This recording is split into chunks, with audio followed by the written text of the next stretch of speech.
Hello everyone. So in this lecture we'll be discussing about routes of drug administration. This is an introductory lecture where we'll be dealing only about what are the routes. So for routes of drug administration there are two routes, that is local route and systematic route. So there are two, local and systemic routes. So under the local routes, now the local routes are basically used for localized lesions. So they are used for localized lesions which are at some accessible sites, or it can be used where there is high concentration is attained for the desired site, wherever there is high concentration for the desired site. So this is about the local administration. Now for local administration you can apply it topically, that is via external application. You can apply it in the deeper tissues, that is by directly into the tissues with the help of syringe or a needle. Then there can be arterial supply. So now this arterial supply is something that where the drug is reaching directly to the site of action. Here it is in the tissues, here it is to the site of action, and topicals are basically the external application on the surface. Now coming on to the systemic routes, number one, there is the oral administration. Of systemic routes are basically administered to systemic routes which are directly absorbed into the bloodstream. So it can be given orally, or it can be given via sublingual route, that is the drug is placed under the tongue and crushed into the mouth. Then the next one is the rectal route.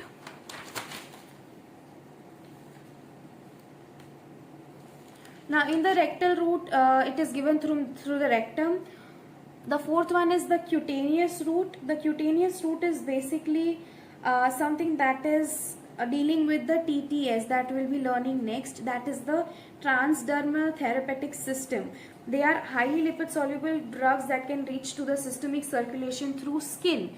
So because of the skin there is the word cutaneous. Number 5, we have inhalation route. So that is directly going into the route via the help of alveoli. Then we have the nasal route. It is through the nose or the mucous membrane of nose.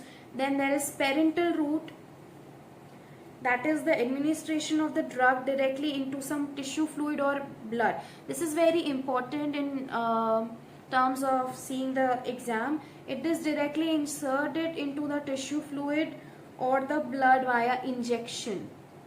Everything is going into the bloodstream, that's for the systemic route, but this is directly injectable. This is injectable, that is going into the blood and tissue.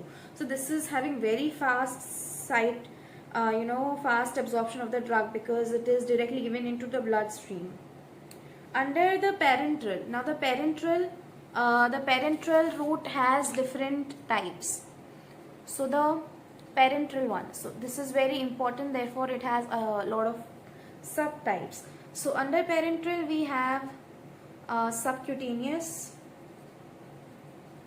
So under the subcutaneous also we have two categories, that is dermojet. Dermojet is something where needle is not used.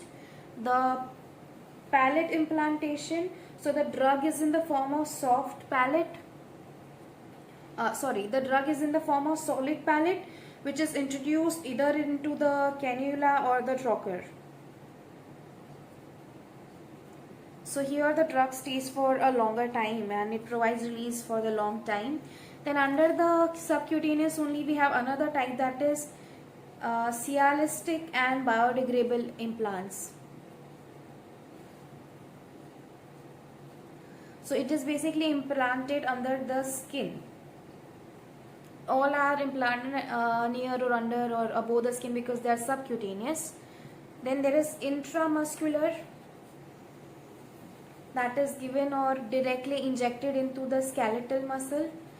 And the third one is intravenous. Intravenous is directly injected into the superficial veins. So when the drug is injected into the superficial veins, it is intravenous. And the fourth is intradermal. Now it is directly injected into the skin. So when there is injected into the superficial veins, it is intravenous. If it is directly injected into the skin, that is intradermal. There is intramuscular, that is into the skeletal muscle, and the subcutaneous, that is anywhere on the skin or the subcutaneous tissue.